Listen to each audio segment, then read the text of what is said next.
¿Cómo están? Muy buenas noches. Hoy es lunes 16 de agosto. Bienvenidos a esta conversación a bote pronto. Es lunes, está conmigo Ibabel Arroyo. Ibabel, ¿cómo estás? Gusto ¿Cómo saludarte. estás, Carlos? Qué gusto saludarte. Saludo a todos y ahora también a nuestro nuevo compañero por hoy. A nuestro invitado del día de hoy, colaborador de las páginas de Milenio, buen amigo que conoce la región, pues que en un fin de semana cambió.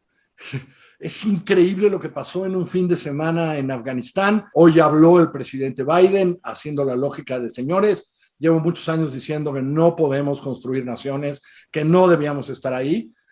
Pero yo no sé si eso lo va a ayudar al desastre que estamos viendo en estos días en el aeropuerto, el miedo.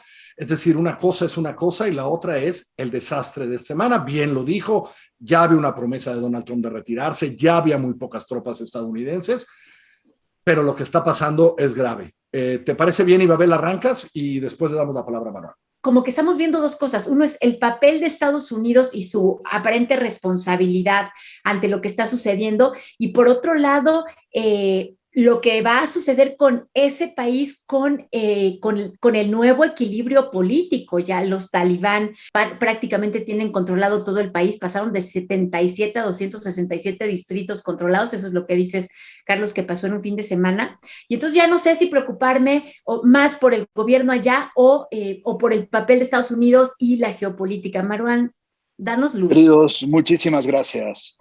A ver, yo creo que sí es importante eso y creo que ya, sobre todo después del discurso de hoy de Biden, podemos dejar de hablar un poco de Estados Unidos. Había un Afganistán previo a Estados Unidos, había un Talibán previo a Estados Unidos y podemos seguir tratando de tener la lectura de lo que ocurre en territorio afgano con los códigos locales, además, porque vemos a Estados Unidos desde la mirada mexicana hacia Estados Unidos.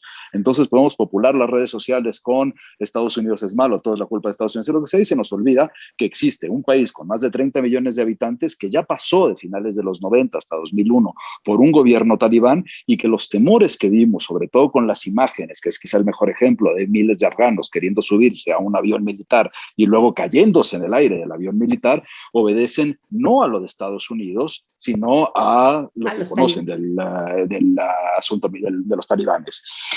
Ahora, solo para cerrar y no dejar de lado el tema de Estados Unidos, el problema es que no podemos tener una mirada escéptica de lo que ocurre en general en Medio Oriente y menos en Afganistán, como también pudo haber ocurrido en Irak o también hacia el caso iraní quizá. El que las tropas de Estados Unidos y de la OTAN no tuvieran en un principio que hacer ahí, o que estemos en contra de que estén ahí, no hace de forma inmediata el que se tengan que retirar sin más, ¿no? Si vamos a ver las cosas en términos casi morales de como nunca tuvieron que estar ahí, que se vayan, no nos vamos a dar cuenta de lo que está sucediendo y seguiremos hablando de Estados Unidos. La realidad es que más allá de las razones, de la legitimidad no solo en el caso de Afganistán, sino en general de las intervenciones occidentales hacia Medio Oriente, lo que se quiera ver, la realidad es que sí habían logrado contener al Talibán. ¿Por qué era importante contener al Talibán? Primero, quizá entonces vemos el contexto de qué es el Talibán, que quizá, sobre todo una generación después de 20 años de ocupación, ya ni siquiera se recuerde. El Talibán sí es el de Malala, sí es el que amenazó a Malala, sí es el que cortó manos a partir de su aplicación o su interpretación de la Sharia, de la ley islámica. El Talibán sí es el que pide encerrar a las mujeres, el que les dice solo pueden trabajar y con ciertas limitaciones en hospitales. Es el que dice no pueden ir a escuelas, solo a madrazas, escuelas islámicas. Es el que sí pide que haya un velo total. El que sí no tiene ningún problema en agarrar a latigazos en plaza pública a la gente. Entonces no podemos tampoco pensar que el Talibán es una blanca palomita defensor del antiyanquismo, porque si no, no vamos a estar hablando de los grandes miedos a los que nos estamos enfrentando ahora. Eso no son, Marwan, pero a ver, ampliemos un poco más. Yo tengo esta impresión, y corrígeme si no, que es un país en crisis permanente desde hace más de 20 años. Es decir, sí, claro. No, este es el país al que quiso entrar Rusia, la URSS en aquel entonces y Rusia. Este es el país de tal. Es un país de la guerra civil. Afganistán tiene esta cosa muy especial, ¿no, Marwan? Sí, de una muy de permanencia tribus. constante, de una permanencia constante de guerra. Son países en general cuya organización es absolutamente tribal, no es peyorativo. Y cuando pensar Medio Oriente, aquel libro decíamos tú y yo, Carlos, que hablar de que son organizaciones tribales no es peyorativo, es una construcción social que no necesariamente va a ser la misma que la del Estado, solo que el Estado es el que permite convivir entre tribus, entre los distintos. En la organización tribal no se facilita la convivencia entre los distintos. Y ese es uno de nuestros grandes problemas.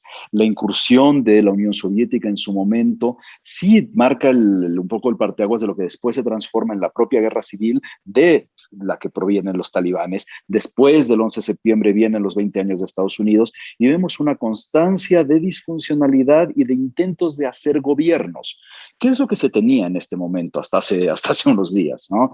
Se tenían dos gobiernos en realidad. Se tenía el gobierno afgano, gobierno construido tras la incursión de Estados Unidos, un gobierno con legitimidad internacional, si quieren se puede dudar de esa legitimidad, pero era el gobierno reconocido, y un otro gobierno que era el gobierno talibán a partir de su desplazamiento por la intervención de Estados Unidos, pero no dejaron de ocupar una parte del territorio. En ningún momento han dejado de ocupar una parte del territorio, gracias también al apoyo de otro de los países que tiene una conformación muy parecida a la que mencionas, que es Pakistán.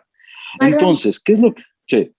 Es que, perdóname que te interrumpa y perdón, Carlos, es que No. me gustaría que nos contaras, ahorita que nos estás diciendo esto de los dos gobiernos, y yo sé que dijiste, bueno, vamos a dejar de hablar de Estados Unidos, pero me gustaría recuperar una de los elementos del discurso de Joe Biden, que es nosotros no podemos, se refiere al gobierno de Estados Unidos, seguir peleando una guerra que el gobierno afgano, del que tú estás hablando, que estaba de manera simultánea con el gobierno talibán, que el gobierno afgano no quiere pelear. ¿Eso es cierto? Había leído yo que más tenían menos, 170,000 elementos más menos, y no los ponían a pelear. No, más o menos. Y quizá en esta última etapa, en los últimos 20 años de disfuncionalidades, como dice Carlos, no solo es estos 20 años, pero en esta última etapa, uno de los grandes errores de Estados Unidos fue la misma construcción o el apoyo que le dieron al gobierno que se incorporó tras la intervención. Al final, muchos de los prominentes del gobierno que se incorpora después de 2001 eran criminales de guerra buscados tras su participación en la guerra civil de Afganistán. Entonces, esos eran los gobernantes de estos son los de ahora. Estos son los de ahora. Un gobierno espantoso frente a los talibanes. Sí, que al mismo tiempo nunca se ha dejado, y ese es uno de nuestros grandes pesares en general en Medio Oriente o en el Medio Oriente extendido, que incluiría Afganistán, un nivel de corrupción infame. ¿Qué es lo que pasa frente a ese nivel de corrupción y frente a esos pasados? Que en el momento en que hay una población que decide, que tiene que ver qué apoya, tampoco en cuenta, no hay media razón para apoyar al talibán, y eso se puede ver en las imágenes. La gente, cuando hablamos de los afganos, no hay afganos así mayoritariamente apoyando al talibán, ¿no? Tienen miedo del talibán, tienen miedo de un movimiento que tenía hasta el último censo alrededor de 200,000 personas. Estamos hablando de un país de 30 millones, ¿no? Es decir, hay razones para que tantos tengan miedo de tan pocos, debe de haber algo, ¿no? Pero tampoco encuentran razones para defender esta especie de construcción institucional que vino tras la intervención norteamericana y de la OTAN. Entonces eso permitió generar un vacío que con la salida de las tropas de Estados Unidos le permite al talibán, cuando ya no se cuenta con el apoyo por parte del ejército afgano, ya no cuentan con el apoyo aéreo de Estados Unidos, se crea un ecosistema perfecto para que los vimos en lo que vimos en los últimos 10 días. Ahora, esto era previsible, esto lo hablamos alrededor de febrero, marzo, cuando se empezó ya a formalizar estos anuncios que venían desde la administración Trump. Decíamos que esto podía pasar. Efectivamente, lo único en lo que le tengo que tomar en cuenta a lo que dijo Biden, que parecía ya discurso mexicano, era un discurso de vamos a responsabilizar el pasado, ¿no? Lo único en lo que tenía razón es que creo que ninguno nos imaginamos la velocidad a la que lo iban a hacer los talibanes. Y la forma en la que lo lograron hacer, por qué fue tan rápido, es porque sí han tenido los fondos, porque se perdió el apoyo aéreo por parte del ejército afgano y una población que decide con qué voy a, o sea, totalmente en la orfandad absoluta que dice hacia qué peleo. Fíjate, Babel, me decía Maruán hoy que lo invitamos al programa, me decía, ¿ya viste todas las imágenes en video? ¿Qué no ves? Claro. No hay mujeres en todas esas escenas. No, porque claro. las mujeres saben que ya llegaron aquellos y se tienen que guardar, porque no pueden ser terrible para las mujeres, ¿no, Ibabel? Yo lo más que me he podido acercar pues es a través de las novelas, a través de la tuya, a través de las de Khaled Hosseini. ¿Cómo podemos acercarnos? ¿Sirven estas novelas? Bueno, pues sobre las mujeres, la de Khaled Hosseini, esta de Mil Soles Espléndidos, a mí me parece maravillosa. ¿Qué otras se te ocurren? ¿O cómo? Sí, ¿Cómo? Por la literatura. mira, Mira, yo sí digo, como autor también de ficción, siempre he pensado de si la literatura tiene, sobre todo la ficción, tiene alguna utilidad. Soy de los escritores que dicen que no tiene mayor utilidad en sentido práctico. Uno no se despierta haciendo mejor café ni tendiendo mejor la cama después de la literatura. Oye, sí nos pero uno permite puede acercarnos enterarse un que poco a los existen los otros. pastún. O sea, hay que leer por placer. los ¿Estás pastún. diciendo que hay que leer por placer, Marwan? ¿Qué cosa? Ok. ¿Qué cosas? ¿Qué barbaridades? ¿No? ¡Qué Pero barbaridad! nos permite un Ok. acercamiento empático al otro. Y es eso lo más importante. Claro. Y hoy cuando vemos sobre todo sobre que se ve mucho ahora en redes sociales, qué se puede hacer, la conciencia del otro y en general que nos hemos dedicado a tratar de explicar la violencia, ya sea la violencia que exista en Medio Oriente o la violencia mexicana, lo único que buscamos es un otro y un otro que escuche lo que pasa. Y justo lo que se está necesitando en este momento es quizá apartarnos un poco de la mirada así dicotómica, donde son unos buenos, unos malos, tal, y nos demos cuenta, ya empezamos a hablar de lo que sucede en Afganistán con la gente de Afganistán, con estos 30 millones que en este momento sí tienen razones para tener miedo. Falta ver cuál va a ser el gobierno del talibán. No es el mismo talibán que protegió a Al-Qaeda. Y a mí eso es de lo que más me preocupa, porque este gobierno, este próximo gobierno talibán, pudo haber entendido una de las lecciones más perversas de la política medio oriental, que en eso también quizá tenga razón Biden, pero lo hace increíblemente grave. A partir del Daesh, del Estado Islámico, se aprendió dentro de los movimientos islamistas que mientras estos movimientos no se metan con el exterior, mientras no se metan con Europa, con Estados Unidos, con atentados, el mundo entero estamos dispuestos a dejarlos hacer la barbaridad que se les antoje. Entonces, ¿qué es lo que sucede? Que al final las cosas se pueden poner un poquito más graves gracias a estos aprendizajes de misma política, de esta forma en la que este tipo de gobiernos aprenden de cómo funciona la política occidental. Entonces, no es un buen escenario eso. Si no protejo a Al-Qaeda, nadie va a venir a molestarme y va a ver.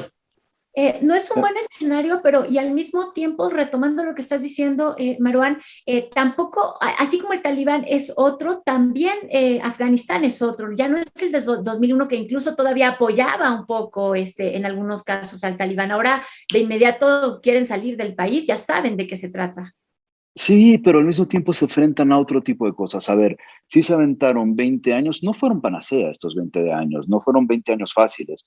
Hay que pensar, por ejemplo, solo al centro de Afganistán, en Sangin, la ciudad donde se había mantenido el talibán, como hoy lo que llaman, el mismo talibán llama que están ya constituyendo el Emirato Islámico en Afganistán. Bueno, este primer ejercicio de Emirato Islámico en Afganistán estaba en Sangin, al centro del país. ¿Qué es lo que habían hecho ahí? Habían hecho un protoestado, ¿no? En el que habían aplicado absolutamente todas sus reglas y además con un gigantesco comercio de opio. Es la capital regional del opio.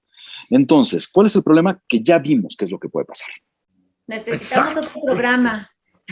No, yo sé, pero, hijo, gracias, Marwan, por todo esto. El opio, hay que pensarlo. Queridos, muchísimas gracias. Hay que pensarlo. Marwan, mil gracias, Ibabel, mil gracias. Gracias a todos ustedes. Se nos fue el tiempo, nos comimos el programa hoy. Buenas noches, que os vaya muy bien.